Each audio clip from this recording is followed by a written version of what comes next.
Hello，大家好，大家看，我们现在这里又多了一条路，不过这条路是彻底不能走的。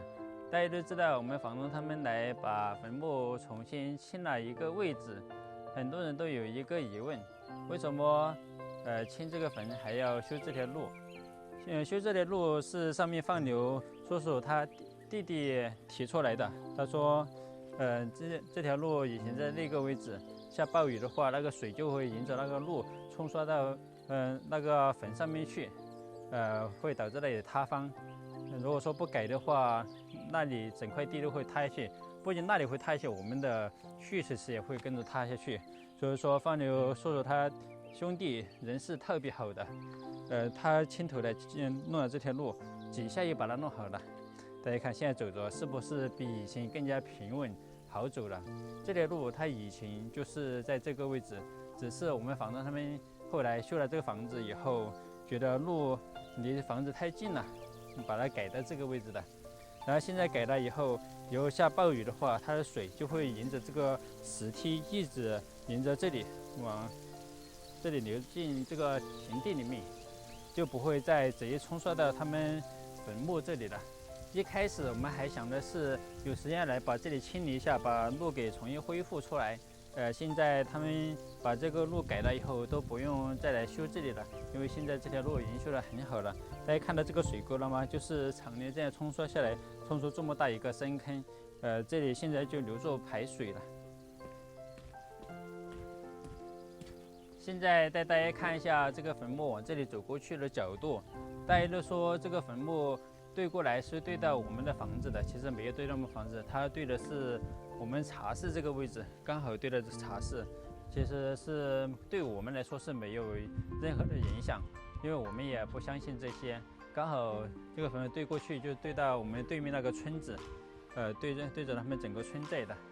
然后往这个位置看过去，其实现在虽然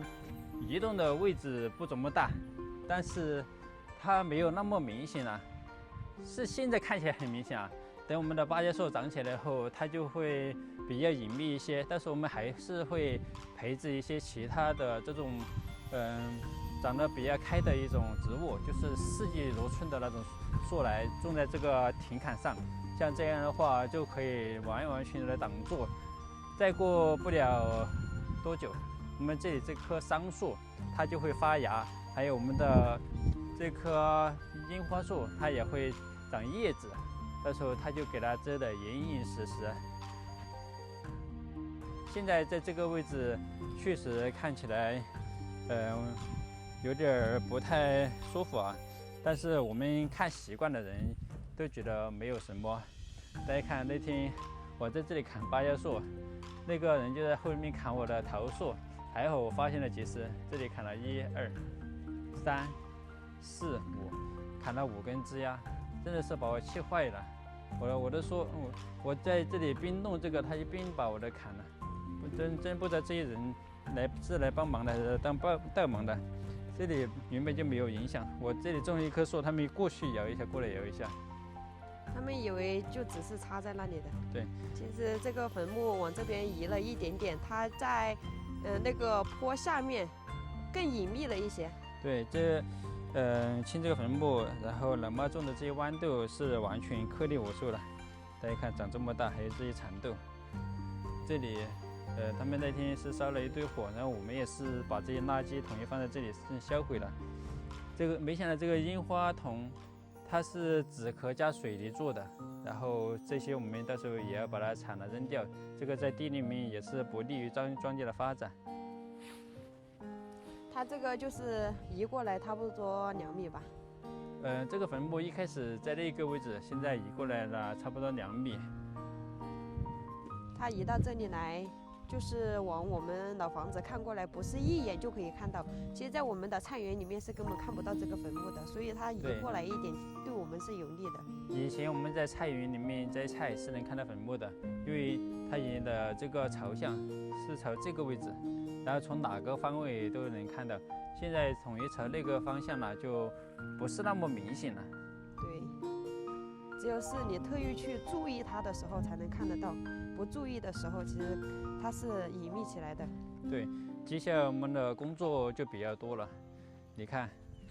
现在剩下这么多石头，那天主人家也是再三的要求让他们帮忙把这些石头给搬整齐，挪到一个地方去的。但是帮忙的人把这个坟墓弄好以后，谁都不愿意做，然后就放在这里乱糟糟的一团。我们到时候种菜，我是这样想的，这些石头我们还是可以利用，我们可以把它拿去铺设的那些小路上，就是我们那条柳郡茶室过去那条路是吧？平时他们走过去走过来，这下雨天呀就容易脏鞋。如果说把这些石头像我们像上次那样拿来浸入在地里面也是可以的，因为这些石头以前原本就是在我们房子，就是我们那个基营那里就用来做我们露台那个基营坎的，后来被他们敲到这里来了。这些石头到时候都是可以利用，这全都是长条的，以前石匠打的，是很好的石头。大家觉得要不要利用这些石头啊？我感觉，用在公共的区域是没有问题的。如果说拿来建房子是肯定不行的。大家看，现在我站的位置啊，就是它朝向的位置，刚好对着那个村寨，也没有对着我们的茶室，只是我们从茶室那里看过来，有点像对着我们的茶室，跟我们的房子是完全不搭嘎的。这对过去跟那个村寨是刚好，而且对我们房子的话也是很远的。我们那里栽了一排芭蕉树，站在我们的院子里面是完全看不到的。还有就是大家都在说房东他们不好的话，其实房东他们人还是挺好的，可能只是有很多东西他们想的不到位吧。就比如说用我们沙子水泥这些东西，一直以来都是房东他儿子在调解，就是另外一个房东的话，可能在这些地方他想不到，毕竟他一直都在外地打工，很少回来。这些人际关系方面他也不是很懂，就是我们那个水管挖坏了，他昨天就特意打电话给我，他说，那个水管，多少钱让我去买来接好了，跟他说，我说这个不用你管，我自己处理就好了。那些水泥沙子，他说给我们买2袋水泥来，我说水泥也不要，你们用就好了。沙子的话，反正我们有那么多也用不完。其实，在农村的话，我们更多的是要讲究人情世故，而不是冰冷的，不是我的事情，我就不去管它。大家都是互相帮助，这样的话，你在农村才会过得更好。大家看，我们现在站在我们自己的菜园里面，是完全看不到坟墓的，是因为我们那里种了一排芭蕉树。如果说没有芭蕉树的话，还是有一点看得见。所以说这个坟墓的事情呀，就已经告一段落了。我们也不再去纠结这些问题，也不再想它会不会迁到其他地方去，因为现在他们大动干戈的来叫了这么多人，已经把它重新移那个位置。所以说，我们只要保持一颗善良的心，保持一颗对世人敬畏之心就行了。我们不要去想太多。以前它原本的位置是在这个位置，在菜园里面一目了然，所以现在移到这个位置去了，看是不是隐蔽了很多？所以对于我们来说是特别好的。